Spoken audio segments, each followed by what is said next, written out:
On January 18, 2023, the Bexar County Sheriff's Office in Texas arrested Deputy Andrew Garcia, a certification deputy responsible for training cadets in the Bexar County Jail, who was accused of using his taser on an 18-year-old cadet during a training session and threatening another cadet with the taser. Mr. Garcia was charged with 2 counts of official oppression, assault causing bodily injury, and harassment, all of which were misdemeanor offenses. Mr. Garcia was also charged with a misdemeanor count of tampering with government records. However, the tampering charge was elevated to a felony on November 9, 2023, when a grand jury indicted Mr. Garcia on 7 counts, leading to the dismissal of the other misdemeanor charges. A plea bargain was reached where the state agreed to waive the remaining counts of the indictment if Mr. Garcia entered a plea of nolo contendere to the felony count of tampering with a governmental record. And on March 7, 2024, the matter came before Judge Stephanie Boyd in the 187th District Court for a sentencing hearing.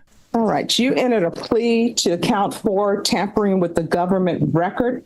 You entered a plea of guilty. The state waived counts 1, 2, 3, 5, 6, and 7. According to the plea bargain agreement, punishment is to be assessed at 1 year in the state jail facility.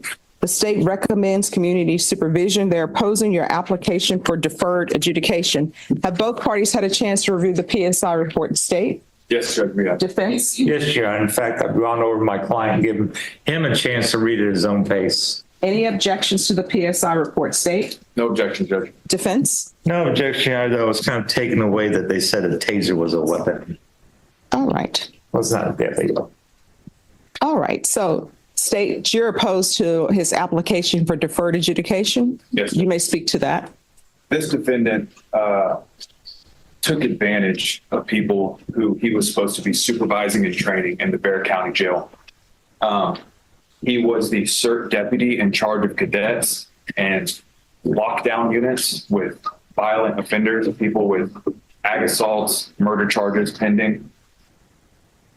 At least 5 individuals claimed that this defendant tased them when they were not consenting to it, when they were not looking, and that he did it in front of inmates, which, jeopardizes the security of the jail and also does not help with the retention issues that the jail is having as well. At least 2 of the victims left after that they were tased because they didn't want to be part of that work environment. Some of them were tased on the arms, legs, back, stomach. Multiple people said they did not want to be tased. He did it anyways. There's evidence that after he tased them and that the victims would ask him, "Why'd you do that?" He would look at them and smile.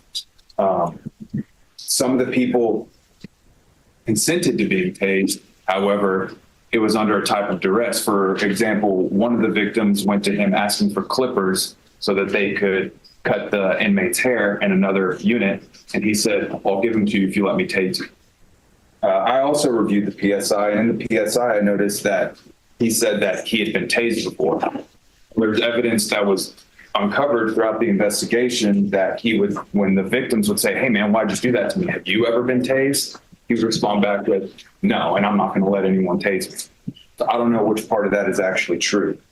Judge, I just want to make it very clear that when these reports come out and when all this stuff is happening, they don't say Andrew Garcia was tasing people in the jail. They say a Bexar County Sheriff's deputy was tasing people. He's besmirched the badge of the Bexar County Sheriff's Office. This is supposed to be a controlled environment, and he added chaos to an already chaotic environment. By doing this in front of the inmates, it put not only him in jeopardy and the cadets, but also the other inmates. And it is his sole job in the jail to maintain the health and safety of the inmates who are there, and that he needs to carry this conviction. When he was confronted about it, he put on a government record that he does not recall this ever happening. However, in the PSI, he says the reason he did it is because it was done to him. During his argument, the prosecutor notes that when Mr. Garcia was confronted about the tasing, he stated on a government record that he did not recall it ever happening. This explains why Mr. Garcia was charged with tampering with a governmental record for a course of conduct that generally involved the tasing of cadets. According to Section 37.10 of the Texas Penal Code, an individual commits the offense of tampering with a governmental record if they engage in deceptive conduct, including knowingly making a false entry in a governmental record, intentionally destroying, concealing, concealing, removing, or otherwise impairing the verity, legibility, or availability of a governmental record, and making, presenting, or using a governmental record with knowledge of its falsity. Under the statute, the offense is ordinarily a Class A misdemeanor, but it becomes a state jail felony if the defendant acted with the intent to defraud or harm another. Accordingly, Mr. Garcia's misdemeanor tampering charge was raised to a felony after a grand jury determined that there was probable cause to believe that his actions were intended to either defraud or harm another individual. Now, although much of the conduct described so far in this hearing has involved tasing and harassment, those allegations were initially charged as misdemeanors, and the misdemeanor cases were dismissed after the grand jury returned its indictment. The remaining counts of the indictment were waived by the state according to the plea agreement, and the felony tampering charge that is the subject of this hearing arose from what Mr. Garcia allegedly wrote when the Bexar County Sheriff's Office investigated him, meaning he now faces sentencing not for the tasing, but for lying about it on an official document. You know, the old saying, if all your friends jump off of a bridge, are you going to do it too? And here it seems like he just went along with it and was tasing all these cadets. I just want to point out one of the individuals, this defendant is 6'10", 245 pounds, at least at the time when he was working there. One of the victims is 5'2" and 112 pounds. And he reported that he was held up against the wall physically, and that this defendant would not set him down, that he would put him into an arm bar in front of other inmates and tase him multiple times in front of other inmates. This was not a one-off time, Judge. If it was, I don't think the state would be having such an issue with deferred. It's the fact that we found out that this happened to 1, 2, 3, 4, 5, 6 individuals.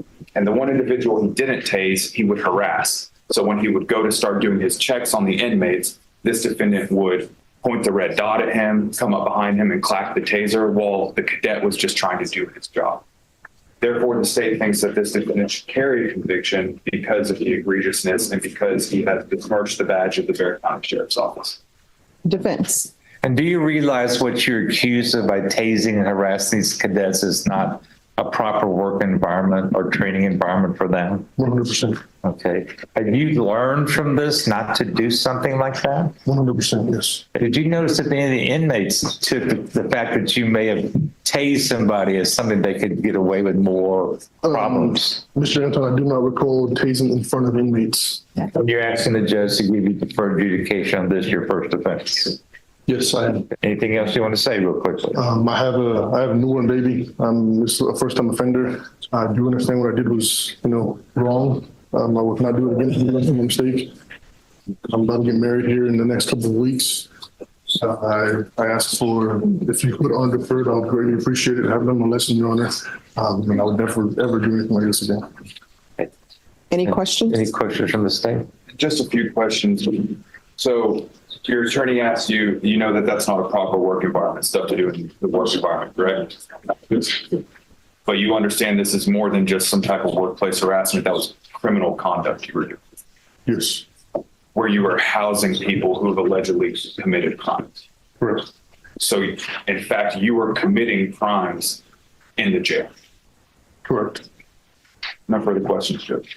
Nothing else, John. All right. The state opposes Mr. Garcia's application for deferred adjudication, arguing that a conviction is warranted based on the egregiousness of his actions, while the defense argues that deferred adjudication is appropriate because Mr. Garcia has learned his lesson and will not engage in similar conduct in the future. Under Article 42A.101 of the Texas Code of Criminal Procedure, deferred adjudication is a form of community supervision in which the judge accepts a defendant's guilty or no contest plea, but holds off on formally finding them guilty. Rather than entering a conviction, the judge places the defendant under community supervision, commonly known as probation, for a set period with conditions they must follow. If the defendant completes the supervision successfully, Article 42A.111 of the Code of Criminal Procedure requires the case to be dismissed, and no conviction ever appears on their record. If they violate the conditions, however, Article 42A.108 permits the judge to proceed with an adjudication of guilt. The state may recommend or oppose deferred adjudication, but ultimately the decision rests with the judge, who, under the code, must determine whether deferred adjudication is in the best interest of society and the defendant. Here, Mr. Garcia is requesting deferred adjudication, but the state is arguing that it would not be an appropriate punishment given the seriousness of Mr. Garcia's conduct.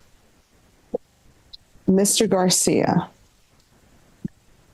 the state decided to go on count 4, tampering with government records. They didn't go on counts 1, 2, 3, and 5, 6, and 7. So when is your wedding? We are actually going to the marriage license to pick up the proper documents. And then whenever, I guess, they have their scheduling, we'll pick a date, but as soon as possible. All right. The state is asking for you to have a conviction. If this were counts 1, 2, 3, 5, 6, and 7, I would probably have no question about giving you a conviction. But however, you do need to be punished. And punished is not just permanent surrender of your TCO license. So I'm going to give you a choice. I will give you 4 years deferred adjudication. With that, you're going into custody to the Bexar County Jail for 30 days. That's your punishment.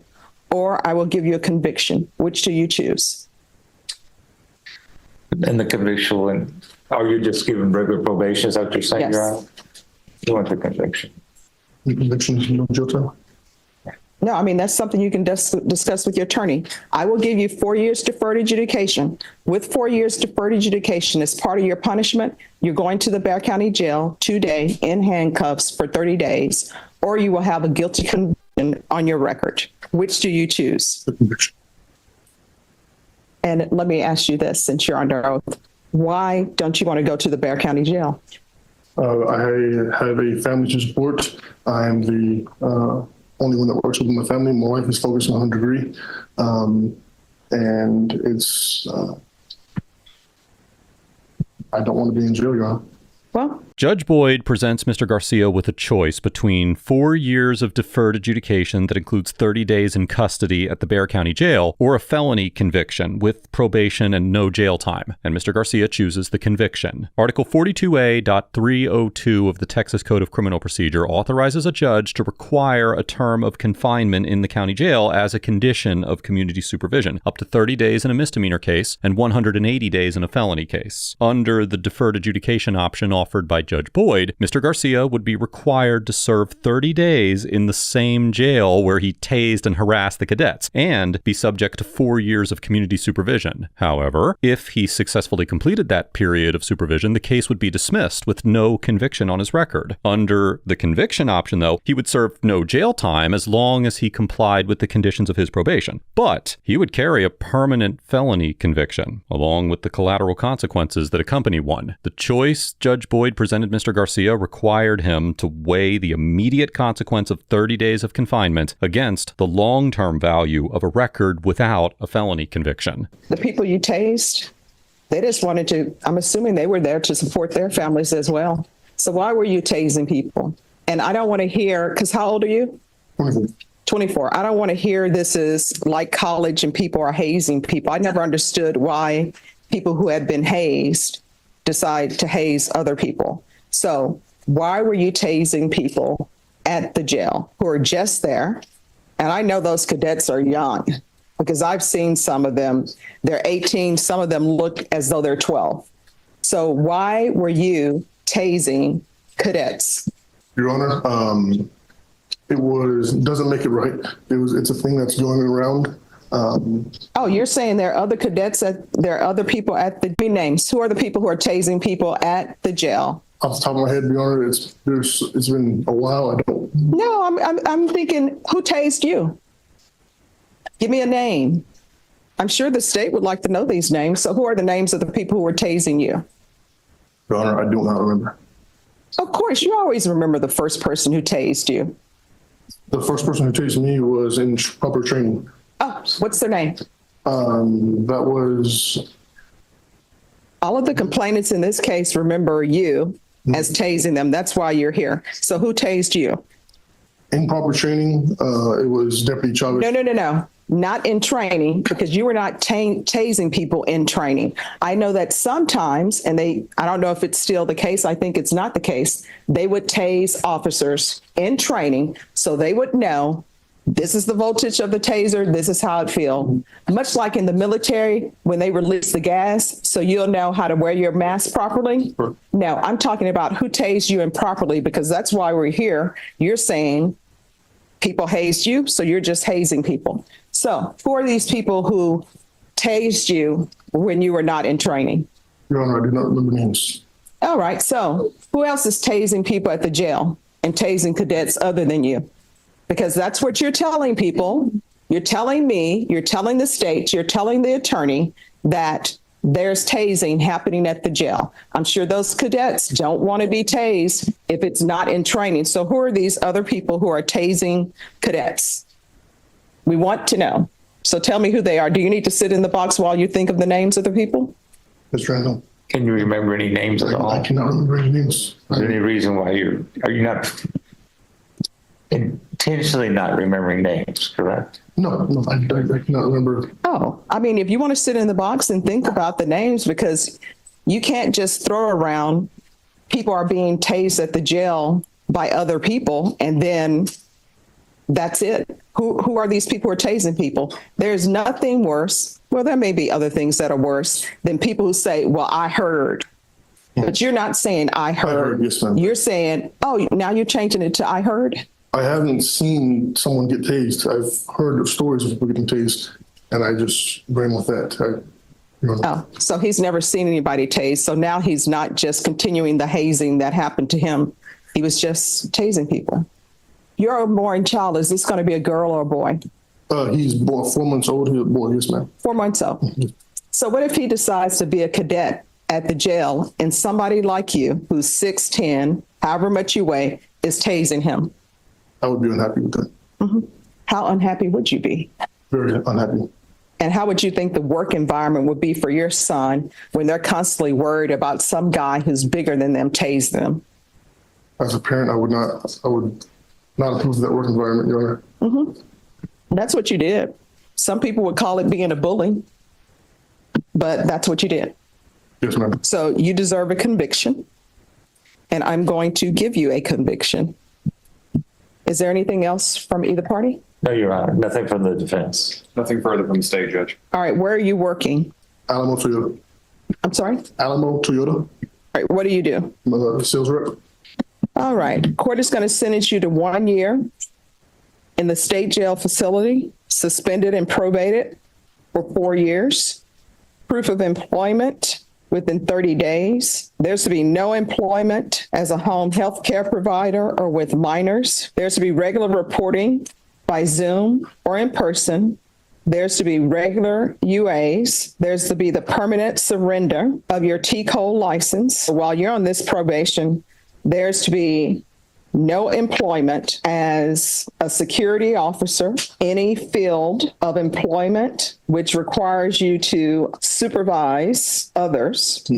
Probation, is there any type of anti-bullying course for him? All right, you're going to take somebody's anti-bullying course so you can understand the impact that you have when you bully people.